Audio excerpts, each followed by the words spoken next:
The River City franchise, also known as the Kunio-Kun series in Japan, is one of the longest running series in all of gaming, spanning so many games, so many genres. I mean, we're talking Mario and Mega Man numbers here. And the first game released in the franchise, at least here in the West anyway, known as River City Ransom, was way ahead of its time, combining the classic beat-em-up formula of games like Double Dragon with the free-roaming and RPG elements of games like Final Fantasy. However, despite that innovative burst right out the gate, the River City franchise arguably hasn't evolved much since, cementing its identity with its iconic blocky look and quirky style, which is also probably why, at least here in the West, it's really only known for its first outing.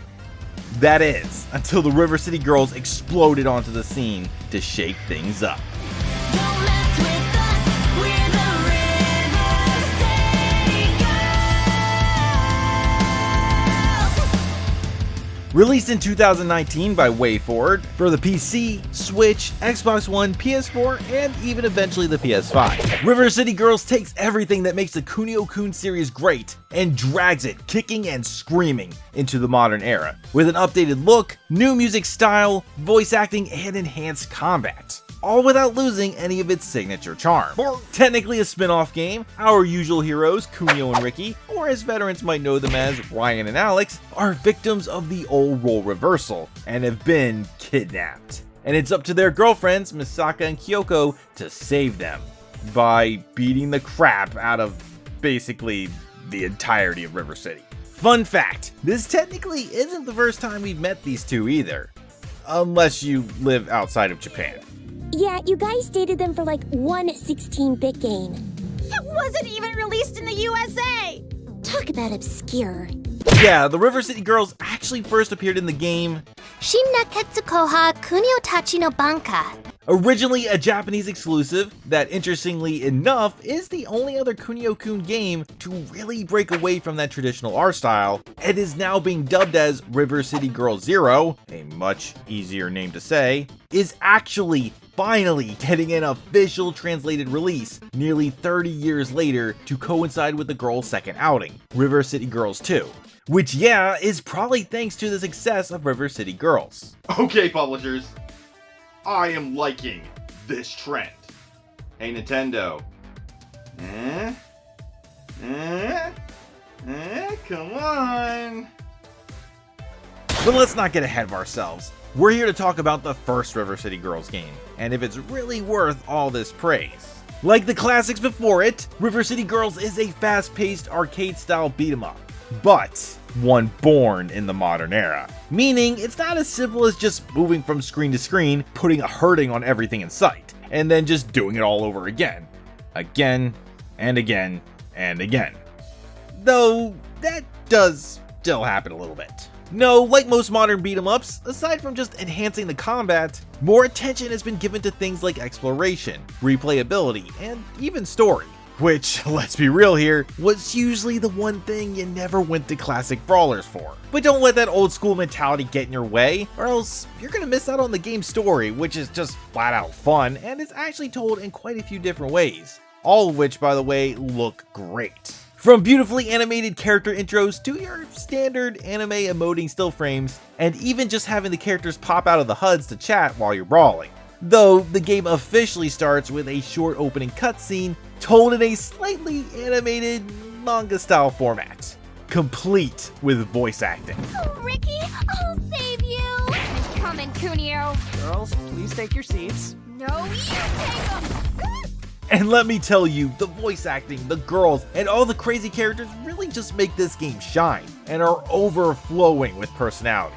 Every interaction with a new character, whether it be a weird creeper, superpowered seamstress, or even Skeletor at his day job, is all just a treat. And you gotta love those Double Dragon cameos. Get in my dojo and fight me!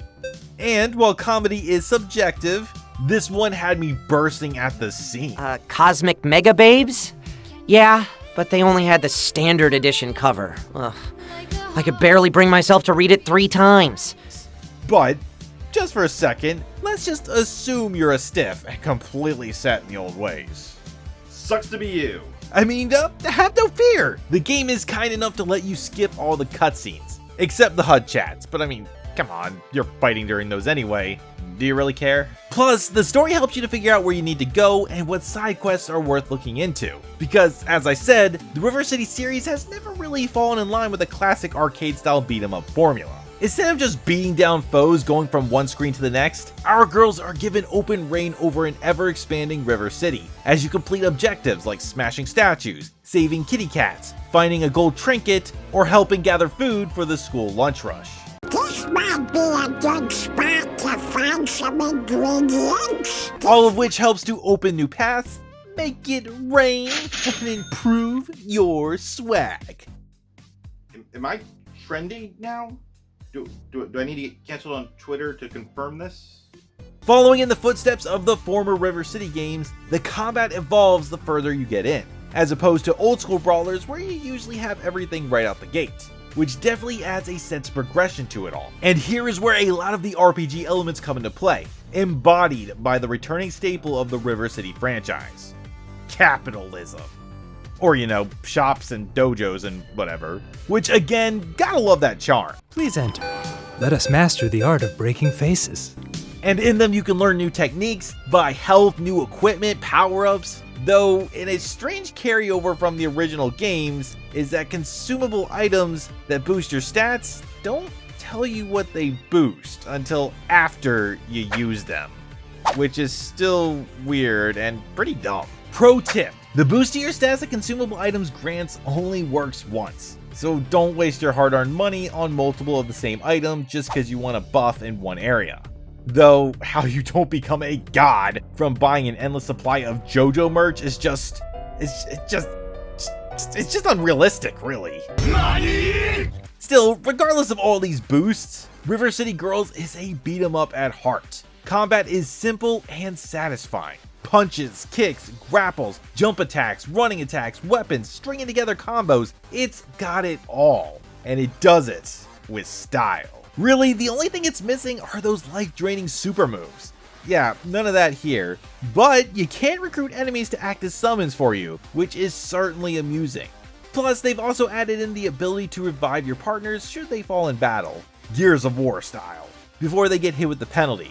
Though, it is a major pain in the ass, as the collision for this, it's not very accurate. It can definitely lead to some pretty cheap and genuinely frustrating deaths. But hey, maybe you can just avoid all those falls. As like in previous River City games, and unlike almost every other classic beat 'em up, you don't actually have to take down every foe that gets in your way. You can just leave them in your dust and move on to the next area. Or you could just make them all pay for daring to stand against you, both figuratively and very, very literally. Preps, security guards, King from Tekken, and even little weeb girls will all have to pay up for daring to cross you. Still, it's hard to deny that the major bump to the speed, flow, and style of the combat is definitely thanks to the updated visuals. Gone, but not forgotten, are the flat blocky NES sprites that have been a staple of the series, though they do still pop up here and there, usually to give you important tips early on. And in their place are much more fluid, colorful, and detailed, but still kinda blocky sprites. Sprites that are capable of so many more moves and so many more attacks, while adding a whole new level of charm that is strictly its own, alongside a brighter and more detailed world. This really does look and feel like next-gen River City. Further complemented by the game's kick-ass soundtrack, which is definitely all over the place, with the most standout tracks being the ones with the lyrics. I especially love the OP myself, and it's surprising to say the least, as that's pretty rare for brawlers. Still though, they all sound great, really focusing on urban sounding tracks that fit the tone of River City, combined with a little bit of J-pop. The only real problem I had with them is that a lot of these songs feel a bit too slow for a street fight. There definitely need to be a bit more punch. And sadly, that's not the only problem River City Girls has. Yeah, despite how much this one gets right, we can't just gloss over what it gets wrong. Of course, like any beat 'em up, the game can get a bit repetitive at times, and it's not helped by the fact that both girls pretty much play the same despite the moves looking different. There's no weight class changes between the two or anything like that, and the unlockable characters aren't much different either. Yeah, despite all the extra stuff to do that adds replayability to the genre, I really doubt many except the hardcore will actually really bother. But the real problem is the co-op.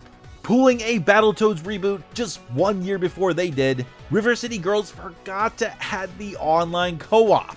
And look, I get it. Couch co-op is the purest way to play brawlers with friends. But the thing is, that's not always in the cards. And sure, if you're rocking the Steam version, you can play online co-op with its built-in remote play, or you can do the smart thing and use Parsec like I did. But console players, well, they're out of luck.